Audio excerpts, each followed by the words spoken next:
सम्पूर्ण साथीहरूले नमस्कार।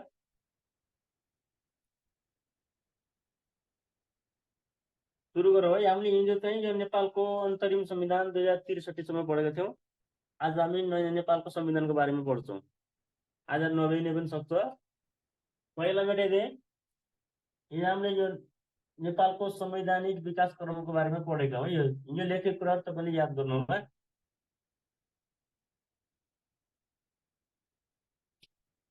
आज हेर्नु नेपालको संविधान।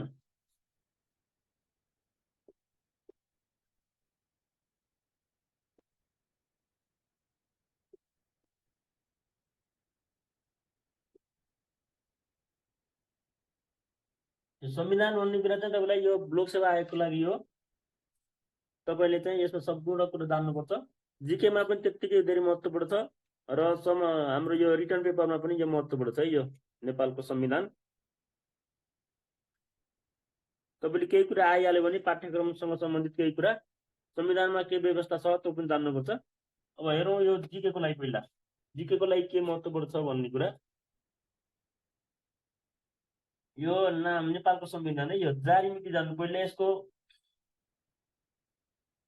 यो संविधान जारी कहिले भएको, जारी भएको मिति तपाईँलाई त्यो परीक्षा कहिले जारी भएको यदि सजिलो प्रश्न सोधिदिन सक्नुहुँदाखेरि यो 2072 साल असोज 3 गते राजपत्रमा प्रकाशित भएको है। जारी भएको अथवा राजपत्रमा प्रकाशित नेपालको संविधान राजपत्रमा कहिले प्रकाशित भएको? 2072 साल असोज 3 गते हो। यो जान्नु होला। अनि त्यसपछि गएर त्यति बेला कार्यकारी प्रमुख को थियो त भने नेपालको कार्यकारी प्रमुख प्रधानमन्त्री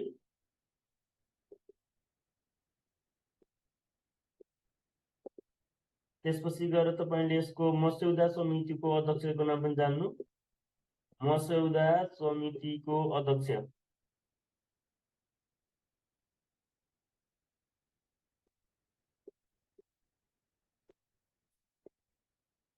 अनि अर्को पनि जान्नु राजनीतिक संवाद समितिको संयोजक।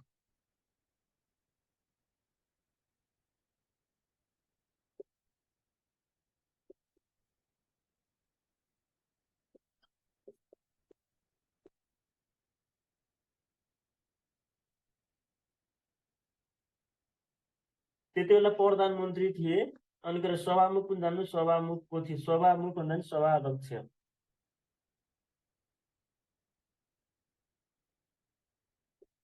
संविधान सभाको अध्यक्ष लेख्नु न।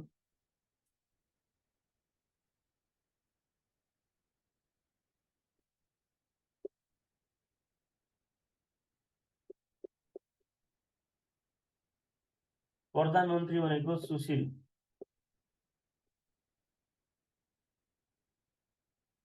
सुशील कोइराला प्रधानमन्त्री थिए। एउटा यो जान्नु। मस्यौदा समितिको अध्यक्ष को थियो? कृष्ण प्रसाद सिटौला। कृष्ण प्रसाद सिटौला मस्यौदा समितिका अध्यक्ष थिए। राजनीतिक संवाद विविध राजनीतिक दलहरू बीचमा सहमति कायम गर्नको लागि एउटा राजनीतिक संवाद समिति भन्ने थियो। त्यसको मुख्य मान्छे को थिए? बाबुराम भट्टराई। बाबुराम भट्टराई राजनीतिक संवाद समितिको अध्यक्ष यो। संविधान सभाको अध्यक्ष थिए सुभाष नेमाङ। सुभाष नेमाङको मृत्युको यिनको मृत्यु कहिले भएको त्यो पनि जान्नु होला है। सुभाष नेमाङको मृत्यु कहिले भएको त्यो पनि जान्नु होला तपाईहरुले।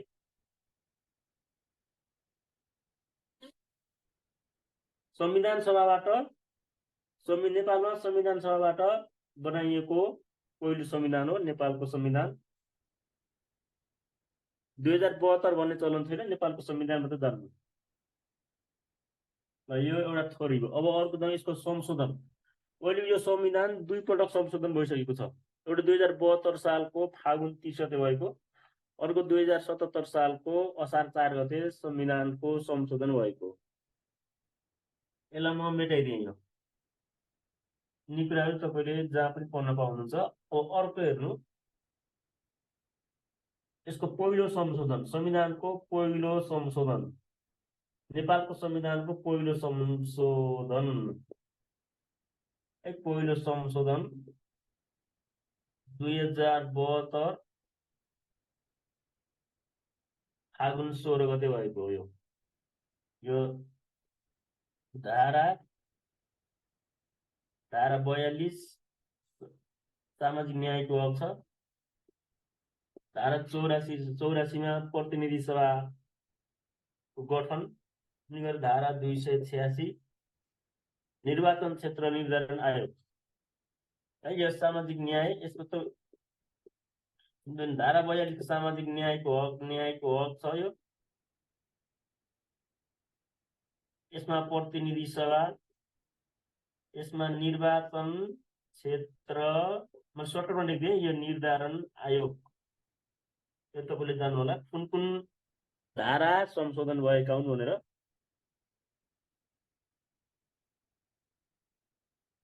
त्यसपछि अर्को पनि जान्नु। यो अब पहिलो संशोधन भयो, अब दोस्रो संशोधन, नेपालको संविधानको दोस्रो संशोधन है। दोस्रो संशोधन 2077 साल असार 4 गते। यो दोस्रो संशोधन भएको 2077 साल असार 4 गते राष्ट्रपतिले प्रमाणित गरेको दिन। यो जान्नु होला। यो भनेको अनुसूची 3 को निशाना छाप। यसमा अनुसूची 3 मा निशाना छाप छ। त्यसमा भएको जुन नक्सा, चुच्च नक्सा हो, त्यो नक्सालाई संशोधन गरेको। त्यो मिति जान्नु होला 2077 3-4 गते है। यस राष्ट्रपतिले प्रमाणीकरण गरेको दिनलाई चाहिँ त्यो मान्नुपर्छ तपाईहरुले। राष्ट्रपतिले प्रमाणित नगरेसम्म त्यो लागू हुँदैन। त्यही भएर चाहिँ यो मिति तपाईले जान्नु पर्यो। पहिलो संशोधन फागुन 16 गते जान्नु पर्यो, 2072 फागुन 16। दोस्रो संशोधन 2077 3-4 असार 4 गते। अब जाउँ हामी संविधानको यो संविधानभित्रको कुराहरु है। यो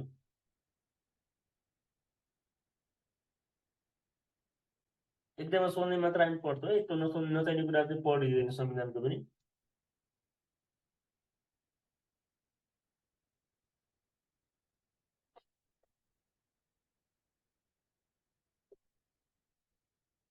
भाग 1 भाग 1 का 9 धारा छन्। त्यसो 9 धारा जान्नु ल तपाईले। भाग 1 का भाग 1 मा छ प्रारम्भिक। भाग 1 मा के छ? प्रारम्भिक भन्ने छ। यो प्रारम्भिकमा धारा 1 देखि 9 सम्म छ। अनि प्रारम्भिकमा के छ? धारा 1 देखि 9 सम्म प्रारम्भिक भन्ने छ। धारा 1 मा के व्यवस्था गरेको छ? धारा 1 मा धारा 1 नेपालको संविधानको धारा 1 मा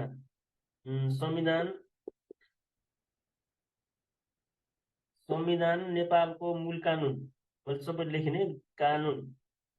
संविधान नेपालको मूल कानुन भनेर धारा 1 मा व्यवस्था गरेको छ। यो तपाईले जान्नु होला है। संविधान देशको मूल कानुन हो भन्ने कुरो धारा कतिमा छ? धारा 1 मा छ। त्यस्तै धारा 2 मा छ।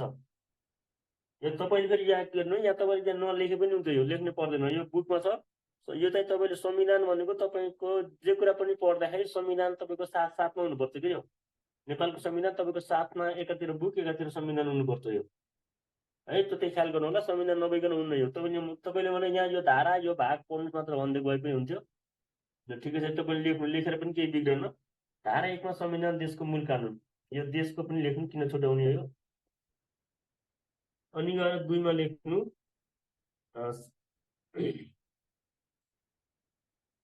नेपालको सार्वभौम सत्ता र राजकीय सत्ताको बारेमा। राजकीय सत्ता यो नेपाली जनतामा छ। नेपाली जनतामा सार्वभौम सत्ता र राजकीय सत्ता कोसँग छ? नेपाली संविधान।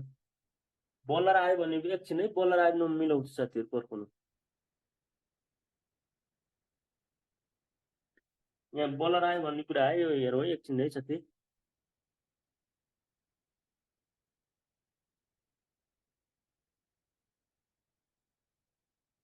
सबैकोमा आएको हो।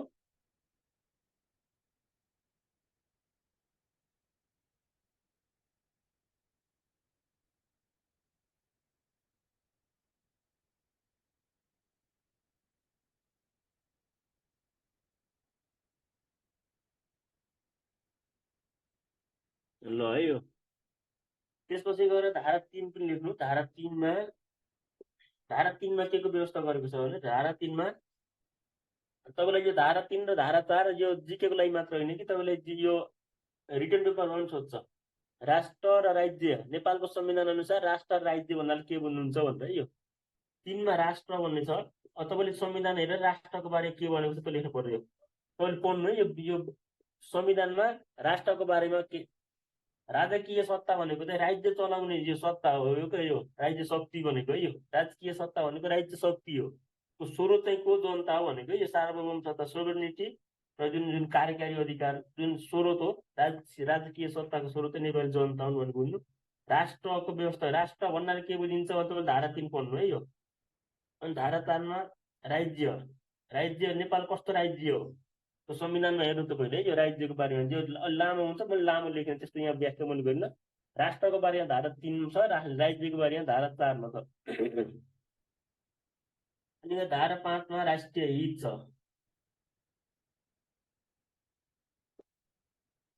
है। राष्ट्रिय हित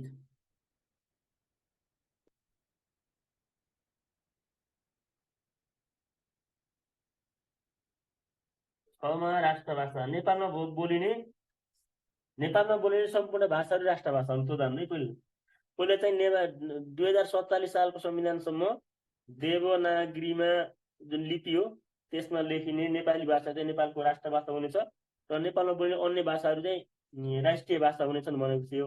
यो राष्ट्रभाषाको परिभाषा चाहिँ 2063 सालको संविधानले चेन्ज गरेको त्यो जान्नु होला तपाईँले। राष्ट्र नेपालमा बोलिने सम्पूर्ण भाषाहरू के हुन् राष्ट्रभाषा हुन्।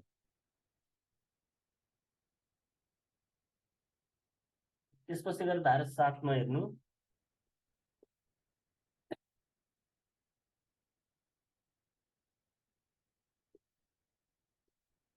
सरकारी कामकाजको भाषा। अब सरकारी कामकाजको भाषाको बारेमा संविधानमा के लेखेको छ तपाईँले जान्नु पर्यो।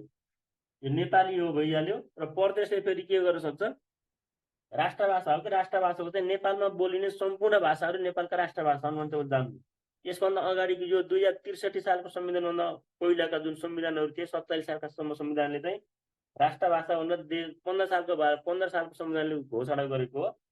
देवनागरी लिपिमा बोलिने लेखिने नेपाली भाषा नेपालको राष्ट्रभाषा हो भनेर र अन्य भाषाहरू हुन्छ नि नेपाली बाहेकको अन्य भाषाहरू चाहिँ नेपालमा बोलिने नेपाली बाहेकको अन्य भाषाहरू चाहिँ राष्ट्रिय भाषा भनेको थियो। तर 63 को संविधानले चाहिँ नेपालमा बोलिने सम्पूर्ण भाषाहरू राष्ट्रभाषा हुन् भनेको। अहिलेको पनि त्यही भनेको थियो जान्नु।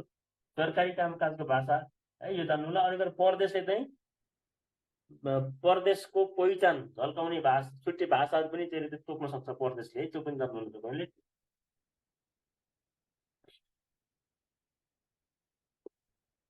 8मा नेपालको झन्डा।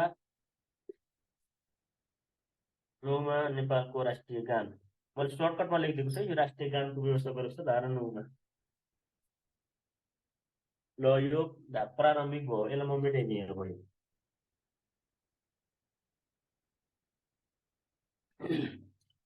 अर्को भाग 2 हेर्नु। भाग 2मा नागरिकता।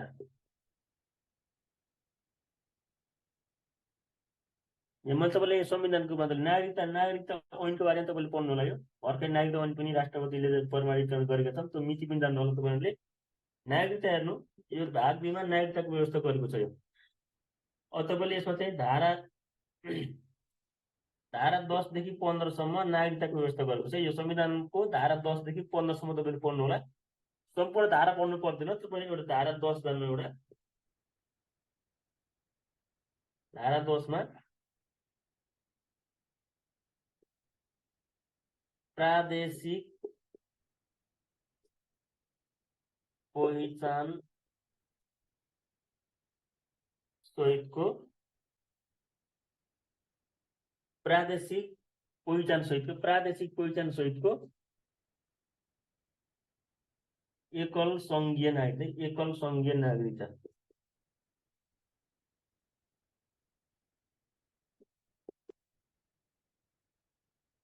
जो है नागरिक प्रादेशिक पहिचान सहितको एकल संघीय नागरिकता दिने यो धारा 10मा। अनि धारा 14 पनि तपाईँले जान्नु होला। धारा 14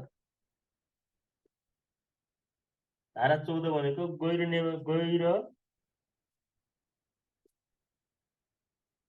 गैर आवासीय नेपालीलाई है, गैर नेपालमा नबस्ने, नेपालभन्दा बाहिर बस्ने, नेपालको जसले नेपालको नागरिकता त्यहाँ गएर विदेशमा बस्छन्, गैर आवासीय नेपालीलाई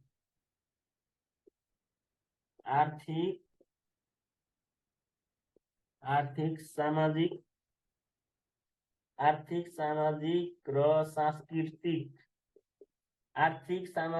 सांस्कृतिक अधिकार सहितको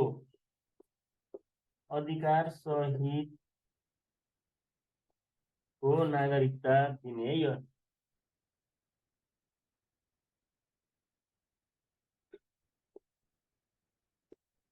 यो पनि जान्नु होला। यो तपाईले सोध्ने दुईटा कुरा हो। त्यसपछि अर्को चाहिँ अब नागरिकता ऐनको बारेमा तपाईले जान्नु पर्यो। यो एनआरएनलाई पनि जो नागरिकता दिन सुरु गरेको छ कुल आचार्य भन्नेलाई प्रधानमन्त्रीले एनआरएनको सम्मेलनमा दिएको हो। त्यो तपाईले मिति पनि जान्नु होला। पहिले एनआरएनलाई आर्थिक सामाजिक सांस्कृतिक अधिकार सहितको नागरिकता कहिलेबाट दिन सुरु गरेको भनेर त्यो तपाईलाई म समसामयिकमा लेखाइदिन्छु। अहिले त्यतिको बुझ्नु हो। त्यो चाहिँ दिन्छ भन्ने कुरा। अनि अर्को भाग 3 लेख्नु। भाग 3 मा व्यवस्था गरेको छ मौलिक हक हो। मौलिक हक र कर्तव्यहरू भनेर भाग 3 मा मौलिक हक भनेको धारा 16 देखि 46 सम्म। अब मैले तपाईलाई यहाँ केही पनि लेख्दिनँ है। यहाँ धारा 16 देखि 46 सम्म तपाईले यसको मौलिक हक कुन धारामा पर्छ त्यो पनि जान्नु। कहिलेकाहीँ मौलिक हक र धाराको बारेमा जोडा मिलान दिन सक्छ। कहिलेकाहीँ तपाईले चाहिँ त्यो नदिएर, जस्तै म तपाईलाई एउटा उदाहरण मात्रै हो। धारा 43 मा के छ? सामाजिक सुरक्षाको हक भनेको छ। यो सामाजिक सुरक्षाको हक छ। धारा 27 मा के छ? सूचनाको हक छ। धारा 30 मा स्वच्छ वातावरणको हक छ। 35 मा स्वास्थ्यको हक छ। 41 मा ज्येष्ठ नागरिक छ हैन। त्यसै गरी 38 मा महिला छ। 39 मा बालिका होला। 40 मा दलित होला। 41 मा ज्येष्ठ नागरिक होला। तपाईले के गर्नु भन्दा तिनीहरूको त्यो हकमा पनि थप के कुरा उल्लेख गरेको छ त्यो धार्मिकको व्यवस्था के सामाजिक सुरक्षाको सँग सम्बन्धित के व्यवस्था छ गरेको त्यो लेख्नु छ। यहाँ लेख्न त्यो झन्झट मात्र हो। तपाईले पढ्नु पुरा एकदमै इम्पोर्टेन्ट हो। तपाईले धारा 16 देखि धारा 46 सम्मका जो 31 वटा हक छन् ती हकहरूको तपाईले सर र पढ्नु के को व्यवस्था गरेको छ भनेर। जस्तै कहिलेकाहीँ यो सामाजिक सुरक्षाको हकबाट प्रश्न सोध्न सक्छ। कस्तो भन्दाखेरि नेपालको संविधान अनुसार तल दिएका मध्ये कसले अथवा को सामाजिक सुरक्षाको हक, सामाजिक सुरक्षा हक छ नि, सुरक्षाको हक अन्तर्गत जुन उसले चाहिँ के पाउँछ? सामाजिक सुरक्षाले आकर्षित हुँदैन हैन। अब ज्येष्ठ नागरिक होला, बालबालिका होला, अशक्त होला, लोपोन्मुख होला, को हो तपाईले त्यसमा जान्नु वर्ग जान्नु पर्यो। सामाजिक सुरक्षाको हकले पाउने जुन वर्ग हो त्यो वर्ग चाहिँ तपाईले जान्नु पर्यो है। त्यो जुन टार्गेट ग्रुप पनि लक्षित वर्ग तपाईले यसको चाहिँ सामाजिक सुरक्षाको हकबाट लाभान्वित हुने वर्ग तपाईले जान्नु पर्यो। यसको लाभान्वित हुने वर्गहरू संविधानमै लेखेको छ। तपाईले संविधानको कुरा हेर्नु पर्यो है। यो त्यसरी पढ्नु होला भनेको। सबैको भन्नु यहाँ अलिकति तपाईले टाइम पनि पुग्दैन। त्यसपछि अर्को तपाईले जान्नु धारा 16 देखि 46 सम्म हो। अनि धारा 48 मा छ नागरिकका कर्तव्य। नागरिकका कर्तव्य भन्ने तपाईले जान्नु। नागरिकका कर्तव्यहरू केमा व्यवस्था गरेको छ? धारा 48 मा व्यवस्था गरेको छ। चारवटा छ नि, तपाईले मैले सर्टकटमा लेखिदिन्छु। यो नागरिक कर्तव्यहरू यो एउटा चाहिँ राष्ट्रपति नेपालको राष्ट्रपति है। यो राष्ट्रपति हैन, राष्ट्रपति निष्ठावान भई यो नलेखे पनि हुन्छ, तपाईँले जान्नु बुझ्दै पनि हुन्छ। निष्ठावान है नेपालको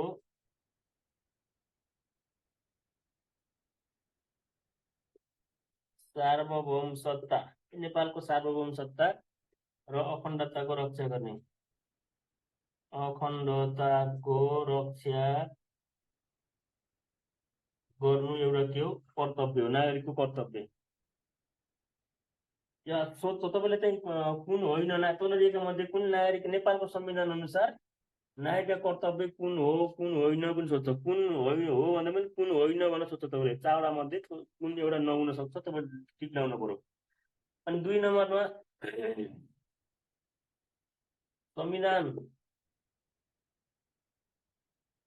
संविधान र कानुनको पालना गर्नु, संविधान र कानुनको पालना गर्नु पनि अर्को कर्तव्य हो। यो नलेखे पनि हुन्छ, यो संविधानमै छ, तपाईँले जान्नु होला। यो के पढ्ने भन्ने कुरा चाहिँ तपाईँले जान्नु। अनि राज्यले चाहेका बखत, राज्यले चाह्यो भने राज्यले चाह्यो भने नागरिकले जुनसुकै बखत पनि के गर्नुपर्छ, अनिवार्य सहयोग गर्नुपर्छ। राज्यले चाहेको बखत अनिवार्य सहयोग गर्ने।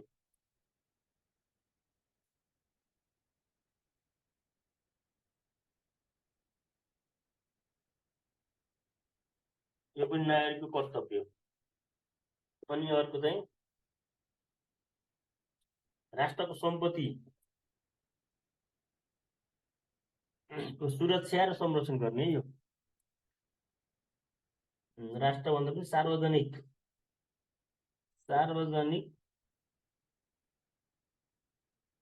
सम्पत्तिको सुरक्षा र संरक्षण गर्नु पनि के हो, नागरिकको कर्तव्य हो। यो जान्नु होला तपाईँले चारवटा कर्तव्यहरू। कहिले काहीँ यो नासुमा 5 नम्बरमा एन्सर दिन्छ, नासु खर्दारमा अफिसरमा पनि सोधेको छ। यो है नागरिकका कर्तव्यहरू है जान्नु होला, एकदम इम्पोर्टेन्ट छ। यो जिकेको लागि मात्र होइन कि यो रिटर्न पेपरको लागि पनि महत्त्वपूर्ण हो। यो अर्को लेख्नु भाग 4 है। भाग 4 मा राज्यका निर्देशक सिद्धान्त, राज्यका निर्देशक सिद्धान्त, नीति र दायित्व।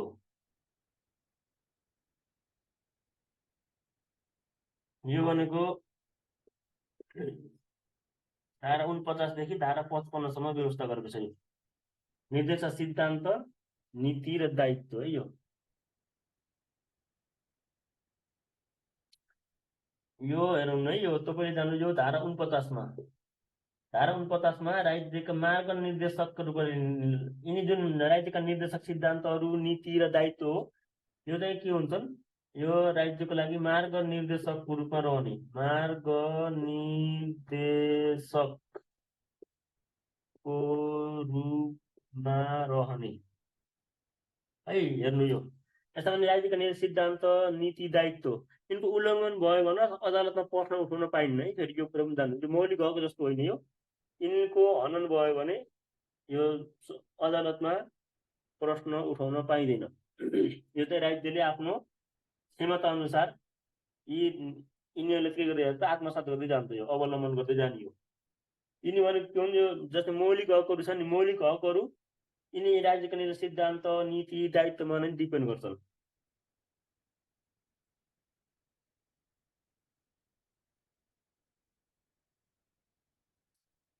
अनि मौलिक हक भनेको चाहिँ मानव अधिकारको पहिलो पुस्तामा पर्छ। त्यो यो निर्देशक सिद्धान्त चाहिँ दोस्रो पुस्तामा पर्छ। अर्को लेख्नु, यो भइहाल्यो। अब अर्को मार्ग निर्देशक सिद्धान्त, मार्ग निर्देशकको रूपमा रहने। अनि 50 मा के छ भन्दाखेरि 50 मा निर्देशक सिद्धान्त 50 मा छ है। निर्देशक राज्यका निर्देशक सिद्धान्त धारा 50 मा व्यवस्था गरिएको छ। तपाईँ जान्नु पर्यो यो। अब निर्देशक सिद्धान्त तपाईँलाई जिकेमा नआउन सक्छ, यो आयो भने धारा सुनियो। अब तपाईँले चाहिँ यसमा चाहिँ बढी के सोध्छ भन्दाखेरि रिटर्न पेपरमा बढी सोध्छ, जुन विषयगतमा चाहिँ बढी सोध्छ। यो है लेख्नु पेपरमा सोध्छ। यो राज्यका निर्देशक सिद्धान्त, नीति, दायित्वको बारेमा जिकेमा त्यति धेरै नसोध्न पनि सक्छ। त्यही पनि जान्न त जान्नु होला। निर्देशक सिद्धान्त धारा 50 मा छ। 51 मा छ फेरि नीति। राज्यका नीतिहरू छन् 51 मा 13 वटा नीति छन् है। यो तपाईँ प्रत्येक नीति जान्नु होला। सक्नुहुन्छ भने त्यो नीति घोक्दै पनि हुन्छ। यो राज्यका निर्देशक सिद्धान्त नीतिहरू तपाईँले घोके पनि हुन्छ। यदि परीक्षामा जुन मिल्ने जुन सब पाठ्यक्रम हुन्छ त्यसमा तपाईँले केही आएन भने राज्यका निर्देशक सिद्धान्त नीतिहरू त्यही लेख्दै पनि परीक्षा नम्बर आउँछ। तर त्यो सम्बन्धित चाहिँ हुनु पर्यो। फेरि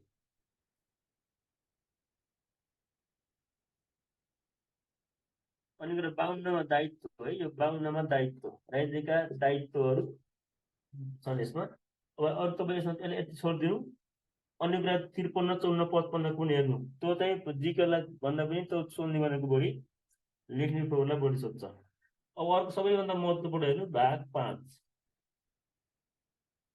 भाग 5 परीक्षाको लागि एकदमै धेरै महत्त्वपूर्ण छ। यो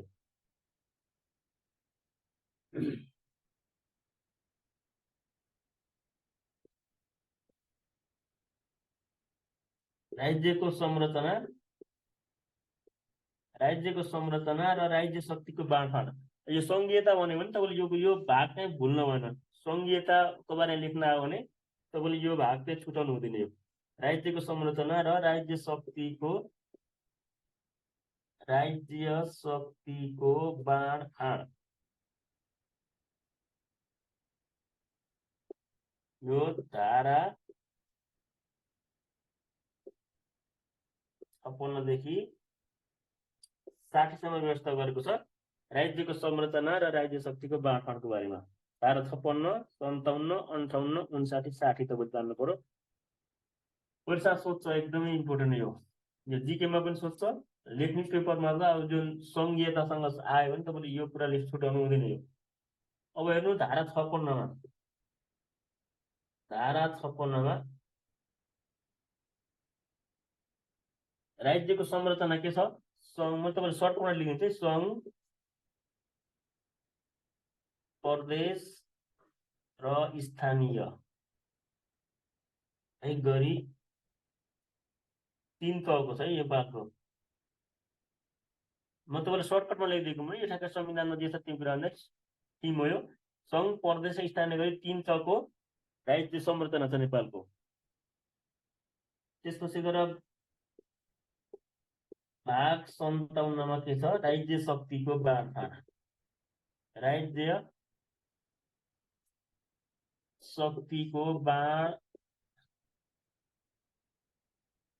राज्य शक्तिको बाँडफाँड धारा 57 मा छ। अब तपाईँले के गर्ने भन्ने कुरा यहाँ हेर्नु। राज्य शक्तिको बाँडफाँड कसरी गरेको छ भनेर अनुसूचीमा व्यवस्था गरेको छ है। अनुसूची 5 सङ्घको एकल अधिकार छ। यो कतिवटा छन् सङ्घका एकल अधिकार? 35 वटा होला। 35 वटा अधिकार छन् सङ्घको एकल अधिकार। सङ्घले प्रयोग गर्ने एकल अधिकार। नेपालको सङ्घीयता के छ? स्वायत्त शासन, स्वशासन र स्वायत्त शासन भनिन्छ नि। स्वशासन भनेको साझा शासन, अनि यो भनेको चाहिँ स्वायत्त, एक्लै सङ्घको एकल अधिकार भनेको 35 वटा प्रयोग गर्छ सङ्घले। त्यसै अनुसूची 6 मा के छ फेरि? प्रदेशको एकल अधिकार छ। कतिवटा खान्छ प्रदेशको? 25 वटा प्रदेशको एकल अधिकार। सरी है, यो प्रदेशको 21 वटा खान्छ। 7 मा सङ्घ र प्रदेशको साझा अधिकार। यो कतिवटा खान्छ साझा अधिकार? 25 वटा खान्छ। यो पनि जान्नु होला। 8 मा स्थानीय तहको एकल अधिकार।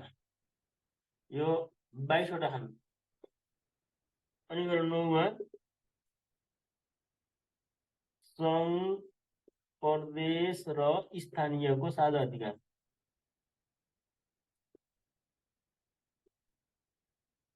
साझा अधिकार 15 वटा मात्र छन् है। यो फेरि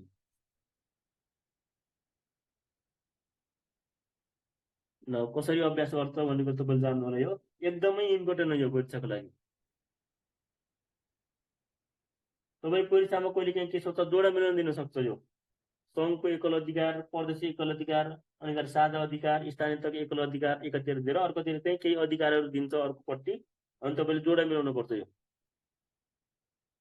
तपाईँ 4-5 पटक, अब ज्योतिषमा सक्ने धेरै पटक पढ्नु होला यो। मैले घोक्नुहोस् त भन्दिनँ। त्यसैले सङ्घ प्रदेश स्थानीय तहको साझा अधिकारको सूची 15वटा घोके पनि हुन्छ, स्थानीय तहको पनि तपाईँले घोक्दा पनि हुन्छ यो।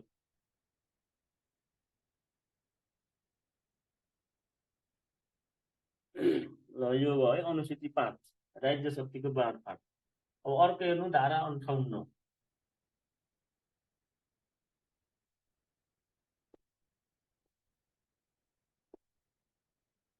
धारा 58मा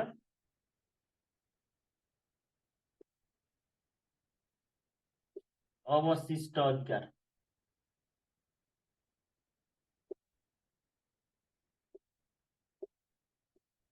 है अवशिष्ट अधिकार यहाँ अनुसूचीमा नभएका, यहाँ हेर्ने यहाँ अनुसूची 5, 6, 7, 8, 9 यो अनुसूचीमा नभएका कोही संविधानमा अन्यत्र कोही पनि उल्लेख नभएका अधिकारहरूलाई अवशिष्ट अधिकार भनिन्छ, रेसिडुअल पावर हो। यो चाहिँ कसले प्रयोग गर्छ, यो अवशिष्ट अधिकार प्रयोग गर्ने चाहिँ सङ्घले हो। यो तपाईँले जान्नु भने संविधान अनुसार यसको प्रयोग गर्ने कसले हो, यसको प्रयोग गर्ने भनेको सङ्घले है। यो सङ्घले मात्र प्रयोग गर्छ यस्तो। यो अवशिष्ट अधिकार प्रयोग गर्ने चाहिँ सङ्घले हो, यो पनि जान्नु होला।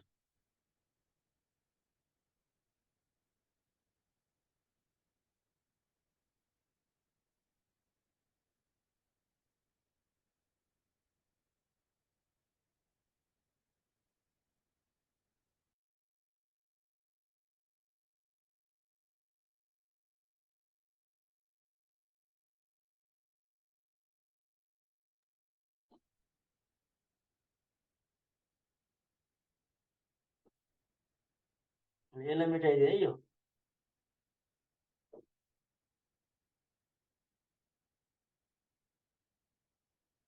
अब धारा 59मा आर्थिक अधिकारको प्रयोग, यो सङ्घ प्रदेश र स्थानीय तहले आफ्नो क्षेत्रकोमा के गर्छ, आर्थिक अधिकारको प्रयोग गर्छ। आर्थिक अधिकारको प्रयोग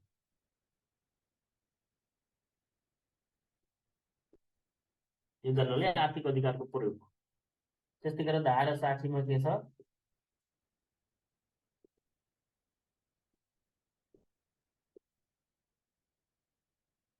राजस्वको बाँडफाँड,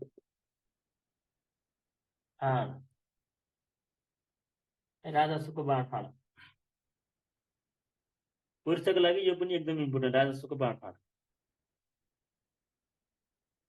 यो राजस्वको बाँडफाँड जुन साझा अधिकारको सूची हो, त्यसरी जुन सङ्घले उठाएको राजस्व के गर्छ भन्दाखेरि यो राष्ट्रिय प्राकृतिक स्रोत तथा वित्त आयोग भन्ने छ भाग 26मा हो। त्यसको सिफारिसमा नेपाल सङ्घीय सरकारले के गर्छ, प्रदेश र स्थानीय तहलाई विभिन्न अनुदानहरू प्रदान गर्छ यो हैन। जस्तै तपाईँले जान्नु होला यो 4 प्रकारको राजस्वको बाँडफाँड अन्तर्गत 4 प्रकारका अनुदान दिन्छ यसले। यो पनि जान्नु, अनुदान भनेको एकमा के हो,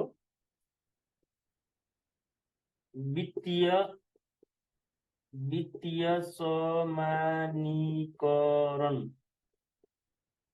यो भनेको के को आधारमा दिने हो, यो आधार भनेको के हो,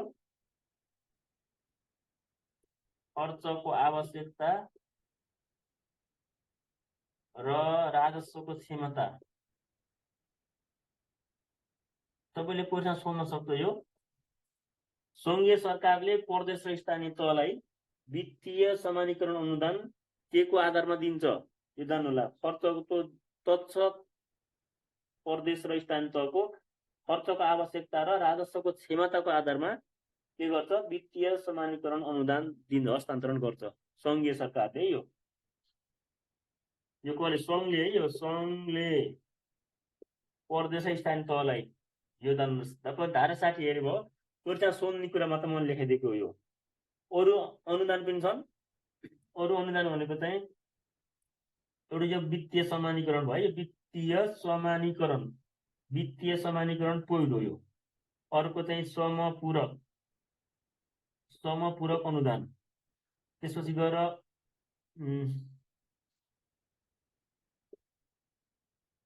विशेष अनुदान, अनि गएर सशर्त अनुदान, यति दिन्छ यो तपाईँले जान्नु होला। समपूरक अनुदान, विशेष अनुदान, सशर्त अनुदान यो सङ्घले पनि दिने हो, अनि प्रदेशले पनि आफू अन्तर्गतका स्थान तलै पनि यो वित्तीय समानीकरण अनुदानहरू अनि अन्य तलका जस्ता समय ऊ पनि दिन्छ, के अरे अनुदान पनि दिन्छ। अनि राजस्वको बाँडफाँड पनि हुन्छ। फेरि राजस्वको बाँडफाँड तपाईँले सुन्नुभयो नि, राजस्वको बाँडफाँड जस्तै आन्तरिक भ्याटको पनि हुन्छ, आन्तरिक भ्याटको हस्तान्तरण हुन्छ। अनि गएर यो सवारी करको स्थानीय तह र प्रदेश बिचमा हस्तान्तरण हुन्छ, त्यो पनि जान्नु होला। यो त्यो चाहिँ तपाईँले त्यो जिकेमा भन्दा पनि त्यो तपाईँले रिटर्न पेपरमा पढ्ने हो।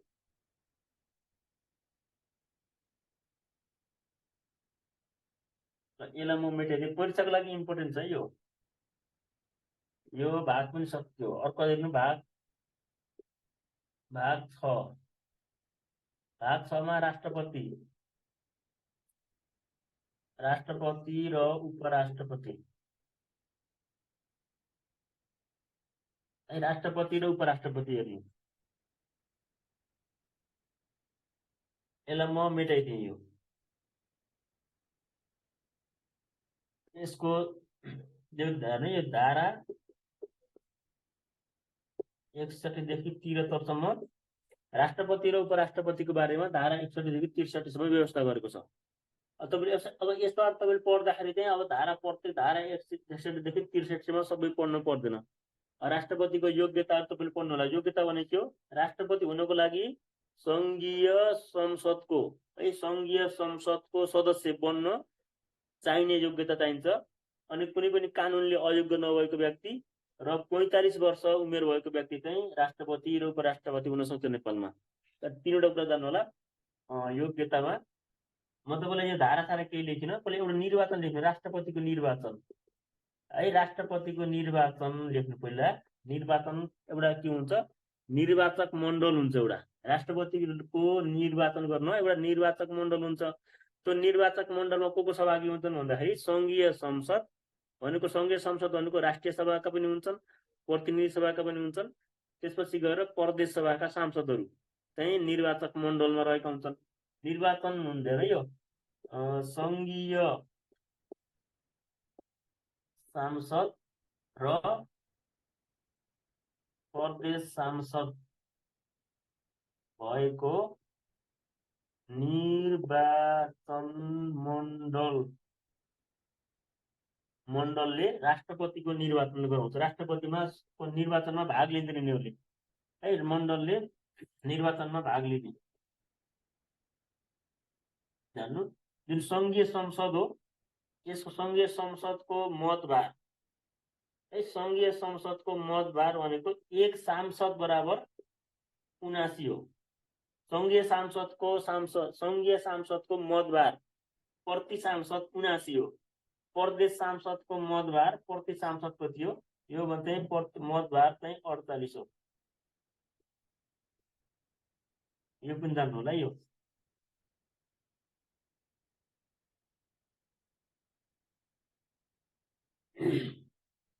अनि राष्ट्रपतिको योग्यता पनि तपाईँले जान्दा भइहाल्यो। राष्ट्रपतिको योग्यता सबैले सर्टकटमा लेखिन्छु। 45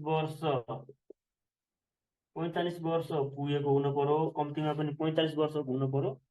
अनि सङ्घीय संसदको जुन योग्यता छ, सङ्घीय संसद सदस्य हुने योग्यता चाहियो। अनि कानुनले अयोग्य, कानुन अनुसार योग्य हुनु पर्यो। कानुनले अयोग्य भनेर भन्नु भएन, त्यो त त्यस्तो मैले लेखिनँ। यो 45 वर्ष उमेर हुनु पर्यो। अनि सङ्घीय सांसदको सदस्य हुनलाई जति योग्यता चाहिन्छ त्यो योग्यता भएको हुनु पर्यो। अनि कानुनले अयोग्य नठहराएको हुनु पर्यो। अनि कानुनले चाहिँ यो अयोग्य छ भनेको भने त्यस्तो त हुन सक्दैन। योग्यता जान्नु। त्यसपछि निर्वाचन पैसा सोध्ने भने किन हुने यो। अनि राष्ट्रपतिको तपाईँले शपथ पनि जान्नु होला। राष्ट्रपतिले को मार्फत शपथ दिन्छ? यो राष्ट्रपतिको शपथ भन्यो भने यो प्रधान न्यायाधीश है। यो प्रधान न्यायाधीशले शपथ गराउँछन् यिनलाई। है प्रधान न्यायाधीशले शपथ गराउने।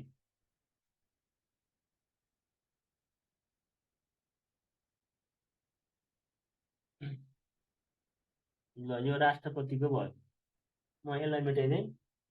राष्ट्रपतिको अवधि कति हुन्छ? पदावधि। राष्ट्रपतिको पदावधि कति हुन्छ? 5 वर्ष। एक कार्यकाल थप्न सकिन्छ है। एक कार्यकाल थप्न सकिन्छ। यो पनि तपाईँले जान्दा भयो। पदावधि 5 वर्ष हो। एक कार्यकाल त्यसको अब चरित्र राम्रो भयो भने चाहिँ एक कार्यकाल थप्न पनि सक्यो। यसलाई मेटाइदिए साथीहरू है। यो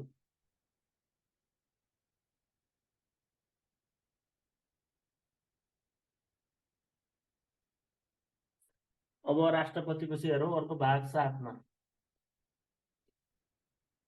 भाग 7 मा संघीय कार्यपालिका। संघीय कार्यपालिका हेर्नु। संघीय कार्यपालिका यो धारा 74 देखि 82 सम्म है। धारा 74 देखि 82 सम्म संघीय कार्यपालिकाको बारेमा व्यवस्था गरेको छ। यो अब तपाईँले यसमा परीक्षामा के सोध्छ भन्ने कुरा तपाईँले जान्थ्यो कि यो परीक्षामा के सोध्छ भन्ने कुरा तपाईँले जान्नुपर्छ साथीहरू। 74 मा हेर्नु।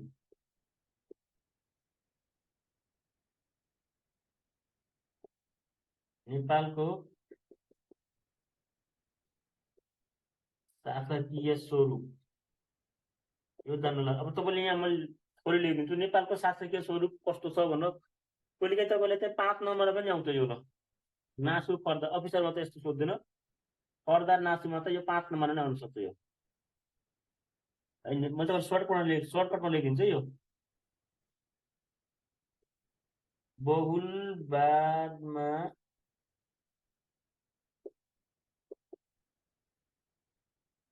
बहुलवादमा आधारित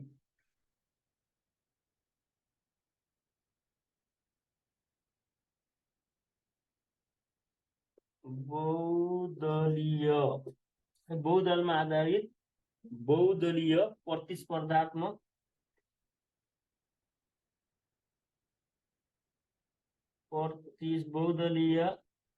बहुलवादमा आधारित बहुदलीय प्रतिस्पर्धात्मक संघीय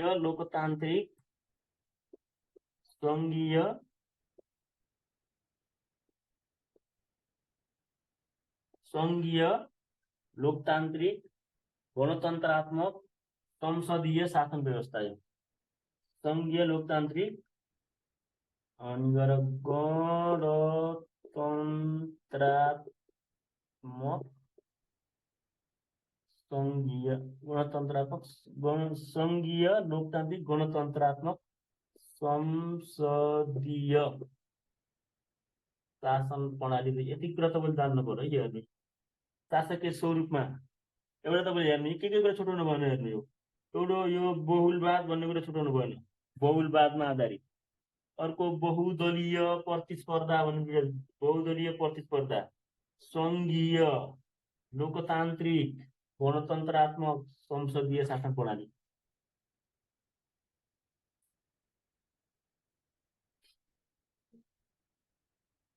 ल यो भयो शासकीय स्वरूप नेपालको।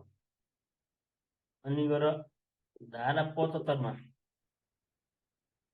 कार्यकारी अधिकार।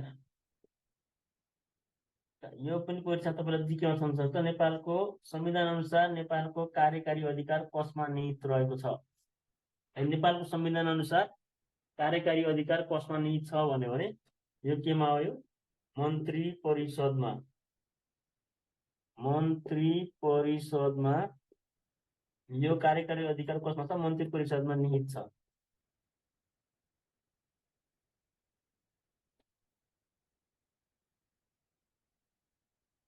अर्को 76 मा मन्त्री परिषद गठन।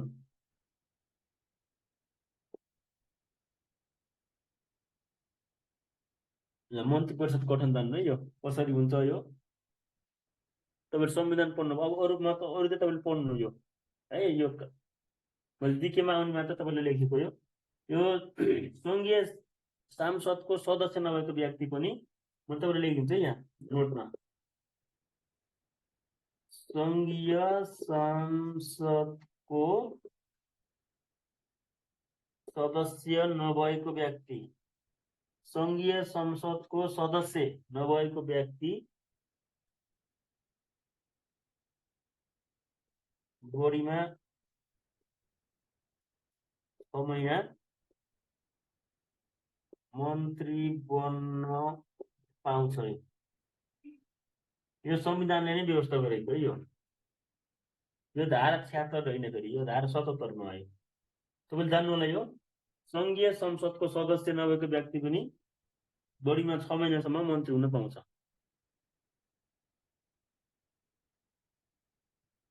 ल अब अर्को हेर्नु अर्को भाग सङ्घीय व्यवस्थापिका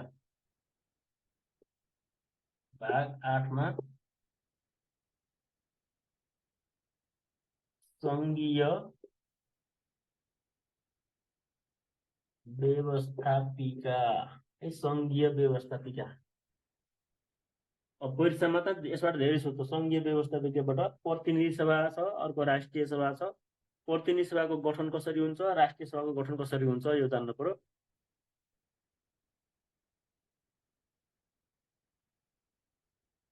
परीक्षाको लागि इम्पोर्टेन्ट हो यो है सङ्घीय प्रतिनिधि सभा सङ्घीय व्यवस्थापिका भनेको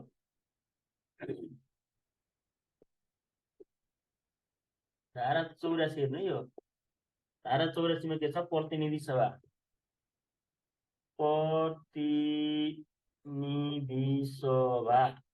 प्रतिनिधि सभा तपाईले जान्नु प्रतिनिधि सभा कति सदस्य हुन्छ यो 2 प्रतिनिधि सभा भनेको 275 सदस्यीय हुन्छ नेपालमा प्रतिनिधि सभा 275 सदस्य हुन्छ यो अब यो 275 सदस्यहरू मध्ये यसमध्ये 275 मध्ये 165 र 110 165 र 110 जान्नु 165 मध्ये हेर्नु यो फर्स्ट पास द पोस्ट पहिलो हुने निर्वाचित यो भनेको कस्तो प्रत्यक्ष निर्वाचन है प्रत्यक्ष निर्वाचन भनेको फर्स्ट पास द पोस्ट जति पनि उम्मेदवारहरू हुन् उम्मेदवारहरू मध्ये सबभन्दा धेरै भोट ल्याउने चाहिँ यो निर्वाचित हुने पहिलो हुने निर्वाचित हुने फर्स्ट पास द पोस्ट त्यसले के भन्छ पहिलो हुने निर्वाचित हुने विधि पहिलो हुने निर्वाचित हुने फर्स्ट पास द पोस्ट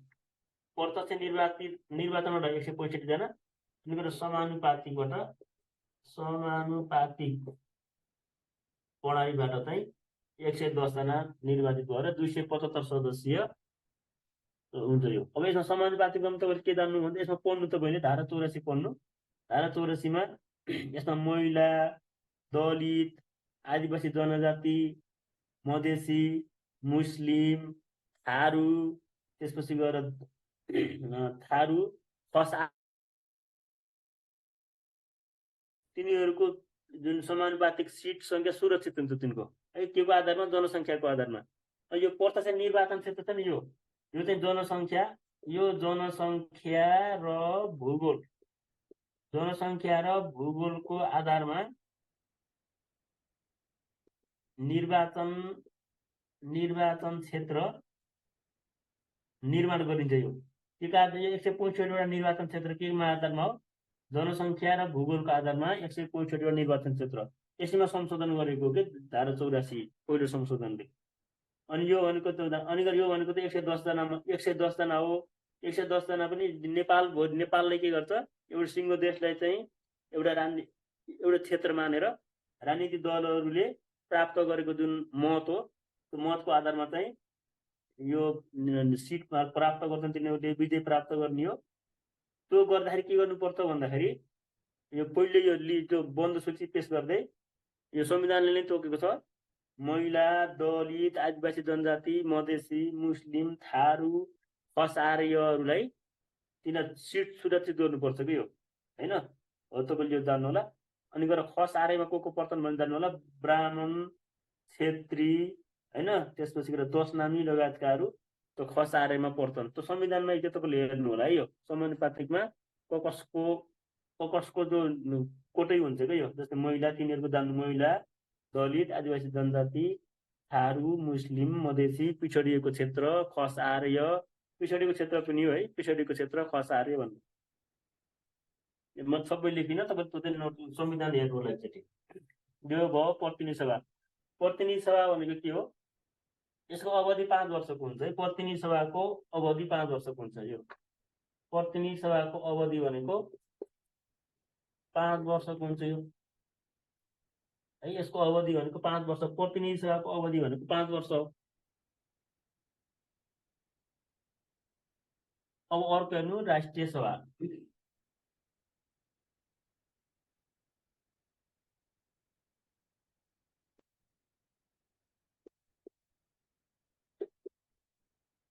राष्ट्रिय सभा भनेको यो भनेको थाई सदन हो। यो राष्ट्रिय सभा भनेको थाई सदन हो। यसको अवधि 6 वर्षीय अवधि हुन्छ यो। तर 1/3 एक तिहाईको 2 वर्षमा अवधि सकिन्छ यो। निर्वाचित भइसकेपछि चिट्टा छुट्ने 2 वर्ष, 4 वर्ष, 6 वर्षको लागि। 2 वर्षसम्म एक तिहाई सकिने भए त्यसपछि के हुन्छ भन्दाखेरि फेरि ती जुन अवधि सकिन्छन् तिनीहरू कुन निर्वाचन प्रणाली मार्फत निर्वाचित भएका हुन्, त्यही प्रणाली मार्फत फेरि नयाँ सदस्यहरू निर्वाचित हुने हो। अब फेरि अब यो माघ पुसमा अब चाहिँ लगत्तै अब चुनाव हुन्छ, यो राष्ट्रिय सभाको चुनाव हुन्छ होला अब माघतिर है। 6 वर्ष जानु, 6 वर्ष अवधि 6 वर्ष हो। तर 1/3 को चाहिँ के हुन्छ, 1/3 को चाहिँ अवधि 2 वर्षमा समाप्त हुन्छ। यो पनि जान्नु। चिट्टा छुट्ने हो क्या यो अवधि चाहिँ, चिट्टा छुटेर हो। 2 वर्ष, 4 वर्ष, 6 वर्ष हुन्छ होइन। यो त्यसै 2 वर्ष रहने को हो, 4 वर्ष रहने को हो, 6 वर्ष रहने को हो भनेर चिट्टा छुट्ने हो। सांसदले नै चिट्टा छुट्ने हो। ल यो तपाईँले जान्नु होला राष्ट्रिय सभा। अब यसको गठन, यो भने कति सदस्य हुन्छ यो 59 सदस्य हुन्छ। यो राष्ट्रिय सभा भनेको 59 सदस्य हुन्छ। अब 59 सदस्य मध्ये पहिला जान्नु 56 जना, 59 मध्ये 59 मध्ये यो 56 जना अनि 3 जना, 56 जना र 3 जना जान्नु। यो यसलाई म मेटाइदिएँ। यो तपाईँ चाहिँ पैसा एकदमै इम्पोर्टेन्ट हो। 56 जना र 3, 56 जना भनेको कम्तीमा 3 महिला, 1 दलित, 1 अपाङ्ग वा है यो अल्पसंख्यक मत है। यो यति सहित कम्तीमा 3 महिला हुनु पर्यो, 1 दलित हुनु पर्यो, 1 अपाङ्ग हुनु पर्यो है। यो एउटा यो तपाईँले यो नोट गर्नु। 56 जना भनेको 7 प्रदेशबाट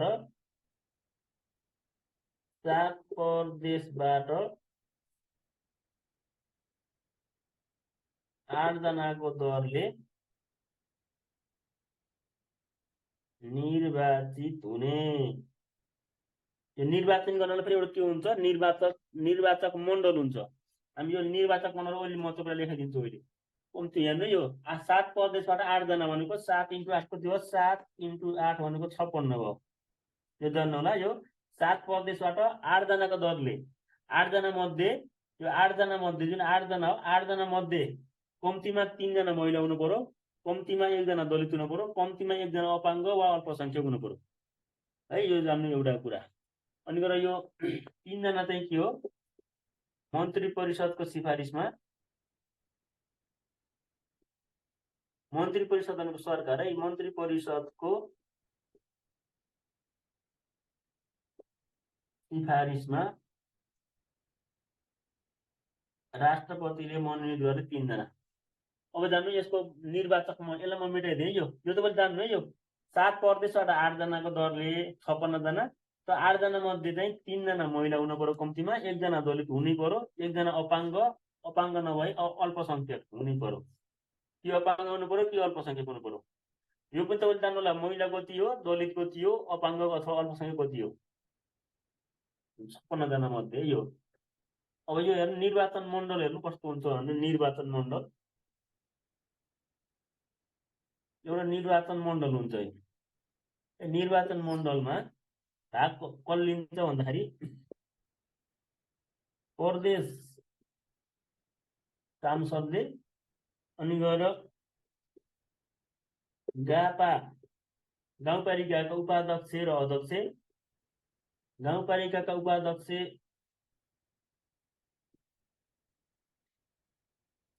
गाउँपालिकाका अध्यक्ष र उपाध्यक्ष दुवैले है। यो अध्यक्ष र उपाध्यक्ष, अनि गएर नगरपालिकाका प्रमुख र उपप्रमुख, र उपप्रमुख रहेको एउटा के हुन्छ, निर्वाचन मण्डल हुन्छ। यो निर्वाचन मण्डलमा को रहन्छन् सदस्य हेर्नु। यो निर्वाचन मण्डलमा राष्ट्रिय सभाको सदस्य चयन गर्नको लागि एउटा निर्वाचन मण्डल हुन्छ। त्यो निर्वाचन मण्डलमा को रहन्छन् भन्दा प्रदेश सांसद रहन्छन्, गाउँपालिकाका अध्यक्ष र उपाध्यक्ष रहन्छन्, नगरपालिकाका प्रमुख र उपप्रमुख रहन्छन्। अब यसको मतभार चाहिँ फरक छ। यो यसको मतभार कति होला, यसको मतभार 48, यसको मतभार प्रदेश सांसदको मतभार कति हो, प्रदेश सांसदको मतभार 48 हो। अनि यसको मतभार कति हो, 18 है। यो 48 र 18।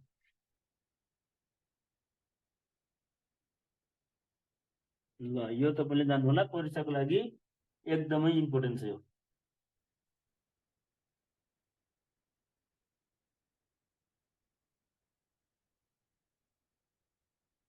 कसैले गर्दैन 6 कार्यकाल पुरा। यो 6 कार्यकाल कसैले गर्दैन, यो कुरा नजुक्तिनु। पुरानो कुरा भने होइन, संविधान पढ्नु एकचोटि। 6 कार्यकाल कसैले पुरा गर्दैनन्। 1/3 मात्र 6 कार्यकाल पुरा गर्छन्। 1/3 2 वर्ष, 1/3 4 वर्ष, 1/3 6 वर्ष। यो राष्ट्रिय सभा त के हुन्छ, भ्याकेन्ट हुन्न के। फेरि 1/3 सकिनुभन्दा 1 महिना अगाडि नै निर्वाचन मार्फत फेरि नयाँ आइसकेका हुन्छन्।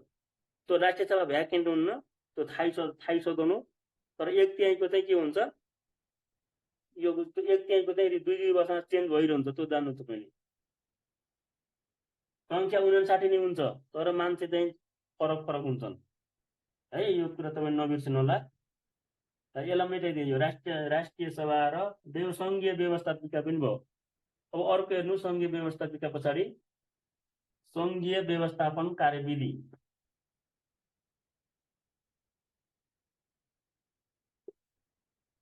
भाग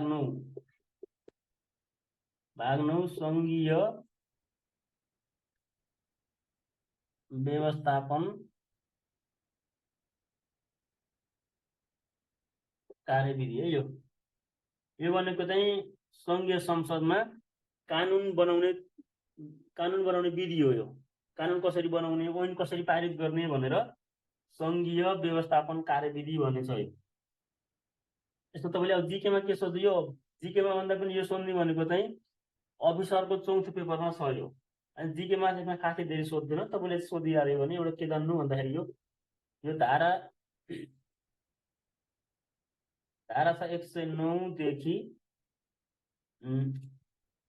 114 सम्म। यो तपाईँले यो लेख्नुभन्दा अगाडि एउटा कुरा यहाँ छुट्यो, तपाईँले लेख्नु होला। यसलाई लेख्नुभन्दा अगाडि है, यो धारा 100 लेख्नु।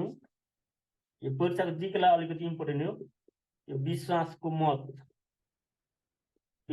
मत र अविश्वासको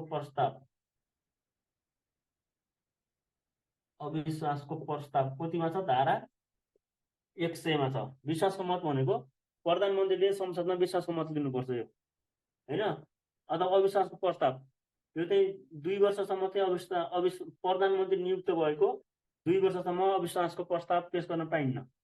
तर कुनै दलले समर्थन गरेको दलले समर्थन फिर्ता लियो भने प्रधानमन्त्रीले विश्वासको मत लिनुपर्छ। त्यो कति छ धारा 16 मा व्यवस्था गरेको छ, त्यो तपाईँले जान्नु होला। अनि गएर धारा 101 पनि जान्नु।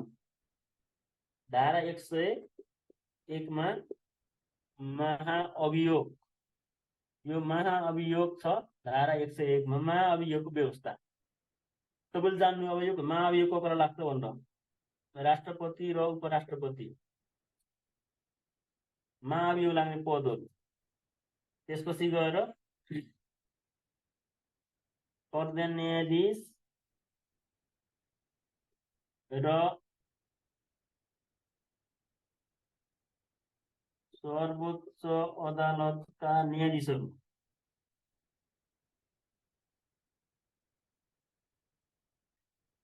यसलाई मेटाइदिइहाले है त, यसलाई पछि लेखौँला। अर्को लेख्नु संवैधानिक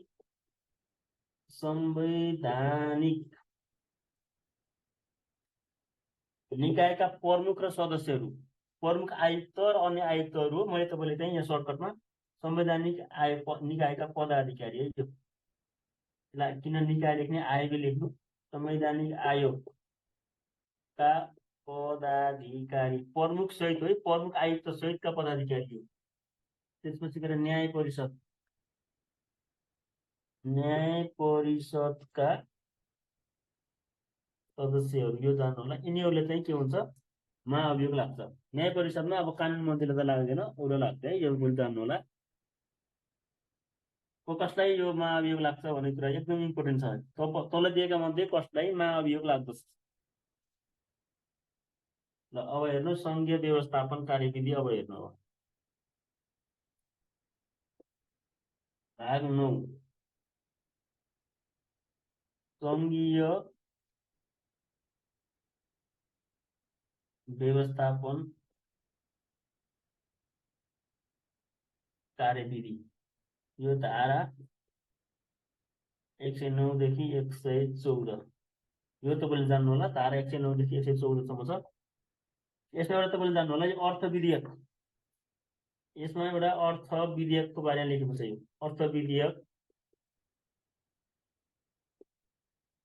अर्थ विधेयक यो प्रतिनिधि सभामा मात्र पेश गरिन्छ। यो अर्थ विधेयक अथवा सरकारी विधेयक प्रतिनिधि सभामा मात्र पेश गरे, सरकारी विधेयकको रूपमा पेश गरिने भनेको अर्थ विधेयक र सुरक्षा निकायसँग सम्बन्धित विधेयकहरू प्रतिनिधि सभामा मात्र पेश गरिन्छ। कुनै विधेयक अर्थ विधेयक हो वा होइन, कुनै विधेयक अर्थ विधेयक हो वा होइन, कुनै विधेयक अर्थ विधेयक हो वा होइन भन्ने प्रश्न उठेमा अन्तिम यसको निर्णय कसले दिन्छ? सभामुखले हो वा होइन भन्ने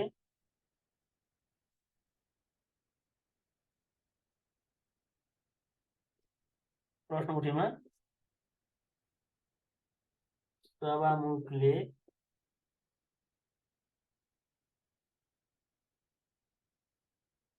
अन्तिम निर्णय दिने। यो पनि तपाईँले जान्नु होला है। यो कुनै पनि विधेयक अर्थ विधेयक हो वा होइन भनेमा त्यसको निर्णय कसले गर्छ? त्यो निर्णय गर्ने भनेको सभामुखको अधिकार हो। यो अनि धारा 114 मा जान्नु होला। धारा 114 मा के छ? अध्यादेश।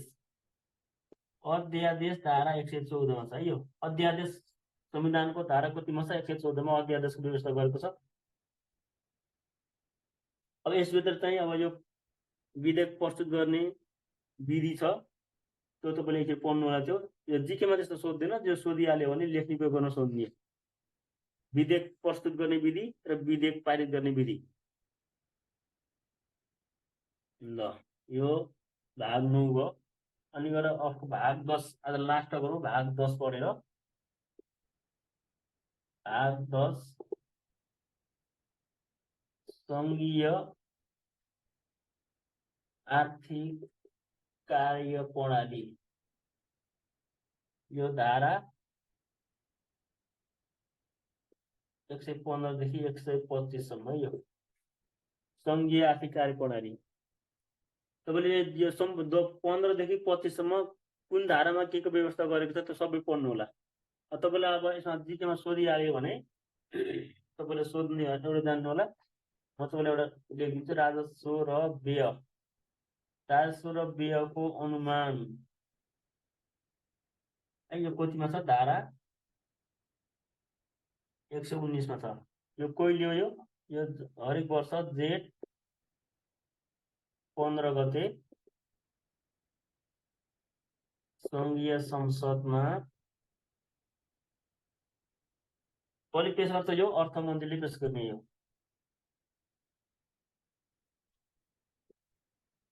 यो जान्नु होला, जेठ 15 गते नै गर्नुपर्छ। राजस्व र व्ययको अनुमान भनेको यो भनेको बजेट हो क्या। यो राजस्व र व्ययको अनुमान भनेको नेपालको बजेट। बजेट भाषण कहिले गराउँछ? संविधानमै तोकेको छ, जेठ 15 गते संसदमा राजस्व र व्ययको अनुमान पेश गर्नुपर्छ। नेपाल सरकारको अर्थ सङ्घीय नेपालको जुन नेपाल सरकारको अर्थमन्त्रीले। तपाईँले जान्नु 115, 116 सङ्घीय 115मा कर लगाउन र ऋण उठाउन पाइने, 116मा सङ्घीय सञ्चित कोष। यदि तपाईँले जान्नु 115 देखि 125सम्म कुन धारामा के को व्यवस्था गरेको छ भने तपाईँले जान्नु होला। मैले एउटा लेखिदिएँ, यो अलिकति परीक्षाको लागि महत्त्वपूर्ण छ भनेर। सञ्चित कोषमाथि व्यय, सञ्चित कोषमाथि व्यवहार, अनि राजस्व र व्ययको अनुमान, विनियोजन ऐन, पूरक अनुमान, पेस्की खर्च, उधारो खर्च, आकस्मिक कोष लगायतका कुराहरू छन्। कुन धारामा के को व्यवस्था गरेको छ भन्ने कुरा तपाईँले पढ्नु होला है। ल आजलाई यति गरौँ। सम्पूर्ण साथीहरूलाई नमस्कार।